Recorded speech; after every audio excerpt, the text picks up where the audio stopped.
Novel मोहब्बत से खुदा तक का सफ़र, तहरीर महवी सिद्दीक, किस्त नंबर 13। उसके चेहरे से इस वक्त इसके कुर्ब और अज़ियत का बआसानी अंदाज़ा लगाया जा सकता था। न जाने वो कब तक ऐसे ही बेआवाज़ आंसू बहाती रहती कि अचानक किसी ने इसके कंधे पर अपने मजबूत हाथ का दबाव डाल दिया। शानों पर किसी के हाथ की गिरफ्त महसूस करती ज़ैनब ज़ोर से चीख उठी और फिर गिरती पड़ती बिना देखे तेज़ी से उठकर भागने ही लगी थी कि किसी के मजबूत हाथ की गिरफ्त ने इसे बाजू से थामे वहीं रोक लिया था। नहीं नहीं, छोड़ो प्लीज़। ज़ैनब आंसुओं समेत रोते हुए अपने हाथ को छुड़वाने की तगवदू करने के साथ साथ आगे की तरफ भागने की नाकाम कोशिश कर रही थी। जब ही अचानक ज़ैनी अज़लान की नरम आवाज़ पर पीछे मुड़ी और फिर अपना झुका सर उठाए इसे पुरनम निगाहों से देखने लगी। अज़लान को अपने सामने मौजूद पाकर ज़ैनी की गिरफ्त इसके हाथ पर कमज़ोर पड़ चुकी थी, वरना वो कुछ देर पहले तक इसके हाथ इससे अपना आप छुड़वाने की पूरी सही कर रही थी। ज़ैनब रिलैक्स, मैं हूँ। अज़लान कब से मारा मारा फिर रहा था, बार बार कदमों के निशानात के पीछे भागता इधर से उधर निगाहें घुमाए ज़ैनब को ढूंढने की पूरी कोशिश कर रहा था। बार बार अज़लान के जहन के पर्दे पर ज़ैनी की सुबह की तस्वीर अक्स बनकर छा जाती। इस पीले ड्रेस में वो एक खूबसूरत अप्सरा लग रही थी। वो भी इसे याद करते हुए मतलाशी निगाहों से अतराफ़ में निगाहें घुमा ही रहा था कि अचानक अज़लान को दूर से एक दरख्त की ओट में पीला दुपट्टा हवा में लहराता नजर आया तो इसकी जान में जान आ गई। दुपट्टे को देखकर इसके कदमों में खुद ब खुद आहिस्तगी आ गई, इसलिए बिना कदमों की चाप किए वो ज़ैनब के बिल्कुल पास पहुंच गया था। ज़ैनब को यहाँ सिसकियों समेत रोते और इसके वजूद को हिचकोले खाते देखकर इसके दिल को कुछ हुआ था, इसलिए बेख्तियार ही इसने अपना हाथ आगे बढ़ाते हुए इसके कंधे पर रख दिया। मगर ज़ैनी को लगा शायद वही लड़के इसका पीछा करते करते यहाँ तक आ गए हैं।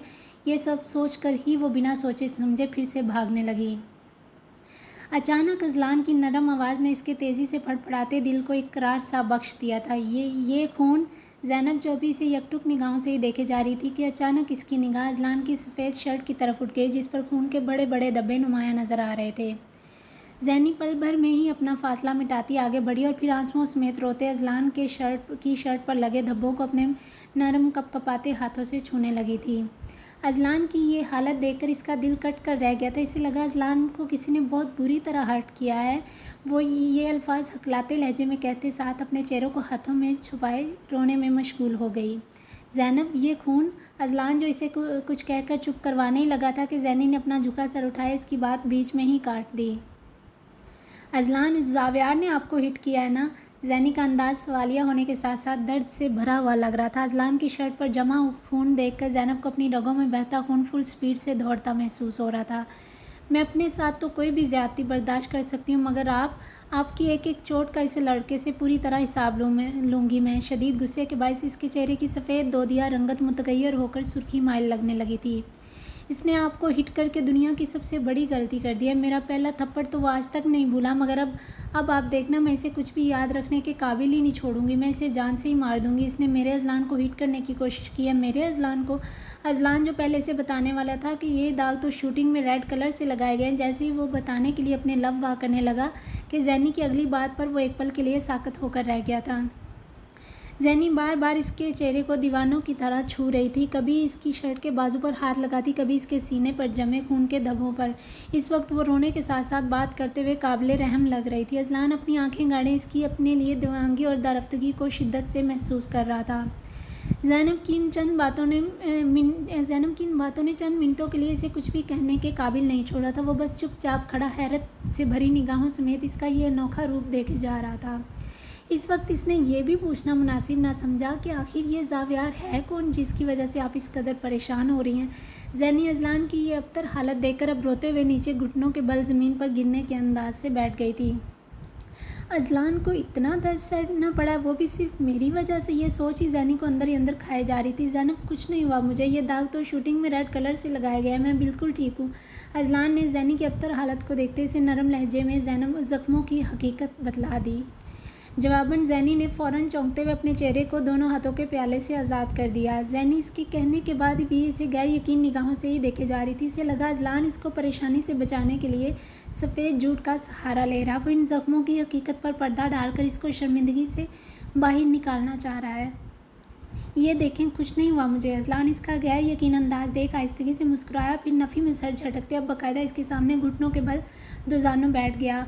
वो अपनी शर्ट के ऊपरी बटन खोलते हुए इसको अपना शफाफ, चौड़ा, मजबूत, कसरती सीना दिखाने लगा, जहाँ पर किसी किस्म की चोट का कोई दाग नहीं था और किसी जख्म का भी कोई निशान नहीं था। फिर ये ब्लड। जैनी अभी तक साकत निगाहों से शर्ट पर लगे इन खून के धब्बों को ही देखे जा रही थी। ये तो मैं आपको पहले ही बता चुका हूँ, ये दाग तो शूटिंग का एक सीन एक्ट करने के लिए कलर से लगाए गए हैं। अजलान ने अब की बार इसे नरम लहजे में रसान से समझाया तो जैनी जल्दी से अपनी भीगी आंखें हाथों की हथेलियों से साफ करते और ज़्यादा शर्मिंदगी के मारे अपना चेहरा नीचे झुका गई।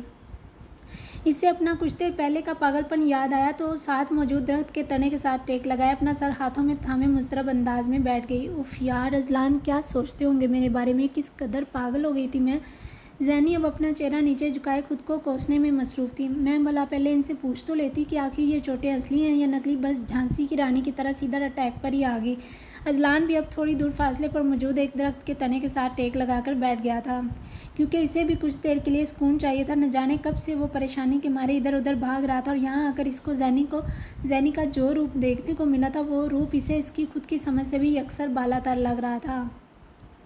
क्या ये लड़की सच में इतनी मोहब्बत करती है मुझसे? अजलान के दिल से एक आवाज़ सवाल बनकर उभरी थी।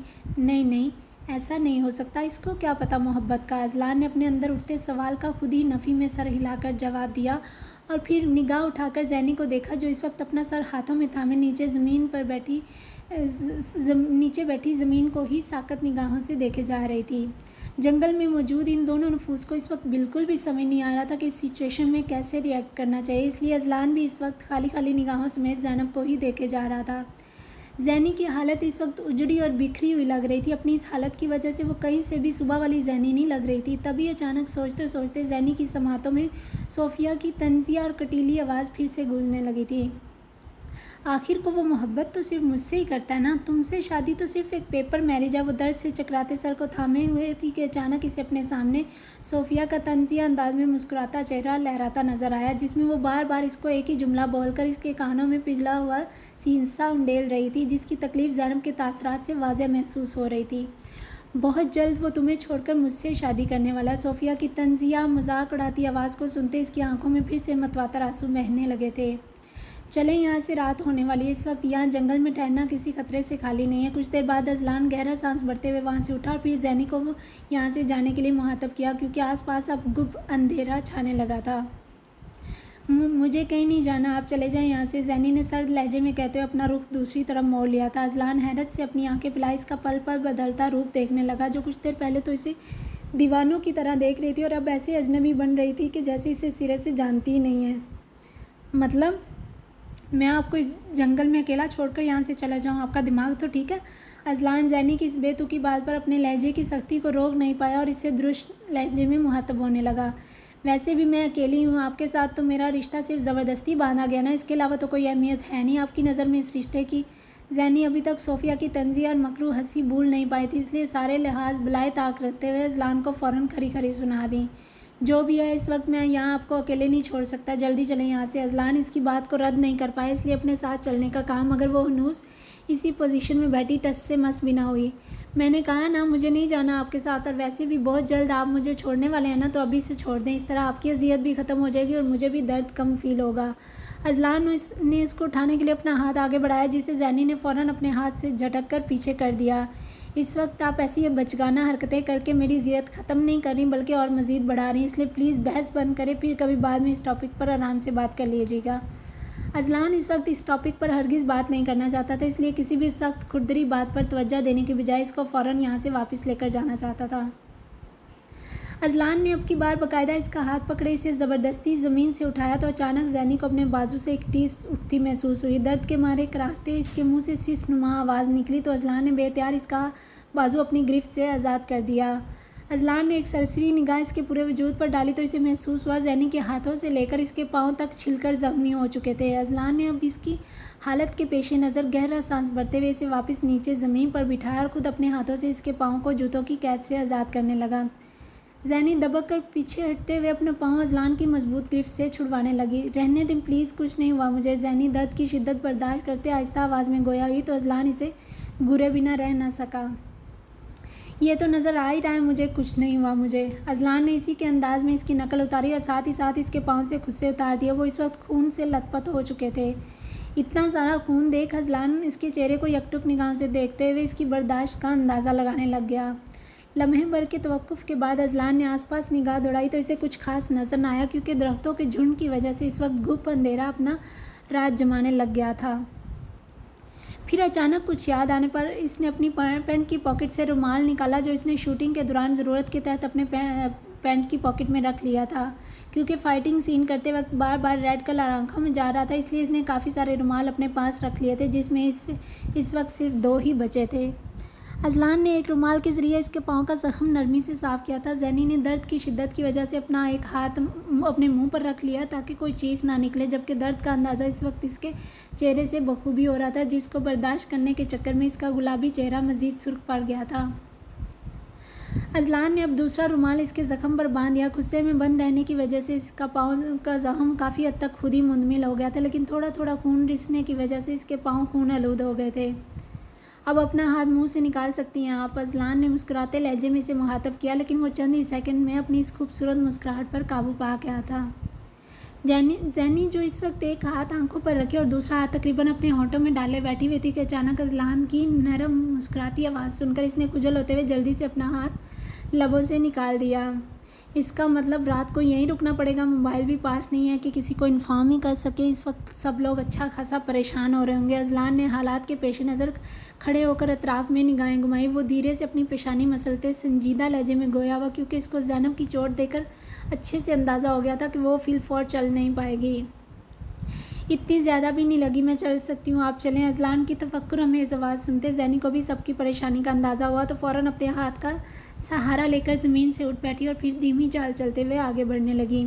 रहने दें आप, इस तरह पाँव में इन्फेक्शन हो जाएगा। अजलान ने जैनी को बमुश्किल लड़खड़ा कर चलते हुए देखा तो फ़ौरन इसको बाजू से थामे मज़ीद आगे बढ़ने से रोक दिया। लेकिन सब परेशान हो रहे होंगे। जैनी ने अब अजलान का हाथ थामे मिनमिनाने के अंदाज से कहा था, अगर आपको सबकी इतनी फ़िक्र होती तो यूँ अकेले वहाँ से निकलने की ज़रूरत ही क्या थी।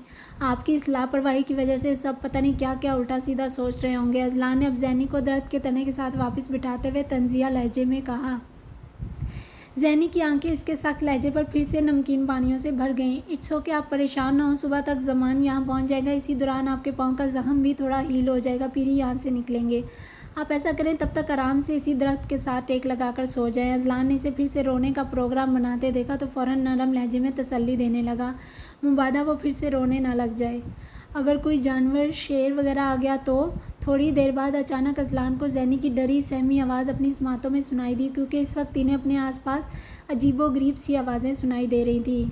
रात के इस पहर चाँद की रोशनी में वो दोनों एक दूसरे को देखने की बजाय इधर उधर देख रहे थे, जब ही अचानक जंगल की साकत फ़िज़ा में जैनी की डर के मारे कांपती मदम आवाज़ जंगल में गूंजती सुनाई दी थी। तो हमें खा जाएगा, और क्या इसकी हमारे साथ रिश्तेदारी थोड़ी है जो हमारा लिहाज करेगा। वो अजलान ने अब यह कहते हुए इसके डर को मज़ीद हवा दी थी। इसको जैनी का यह डरपोक अंदाज़ अजीब सा मज़ा दे गया था। अचानक वो सब कुछ भूल भाल कर इसे मज़ीद डराने में महव हो गया।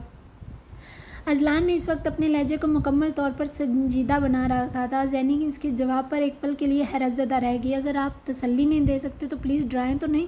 जैनी ने डर के मारे कांपते वजूद के साथ लड़ती आवाज़ में जवाब दिया। इसका लहजा इस वक्त रंधा हुआ लग रहा था। आपको कैसा डर, आप तो मुझे भी यहाँ से वापस जाने का कह रही थी। अजलान ने अब की बार थोड़ा मज़ा लेते हुए इसकी कई बात इसी पर डाल दी थी।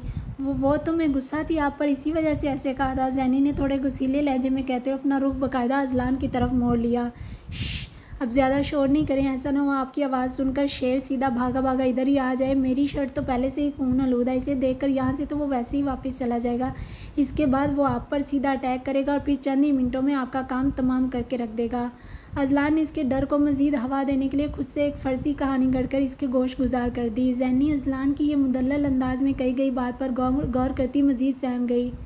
अब इसकी किसी बात की तो क्या सांस तक लेने की भी आवाज़ नहीं आ रही थी, जो इसकी जंगल के साकत फ़िज़ा में थोड़ी देर पहले तक सुनाई दे रही थी।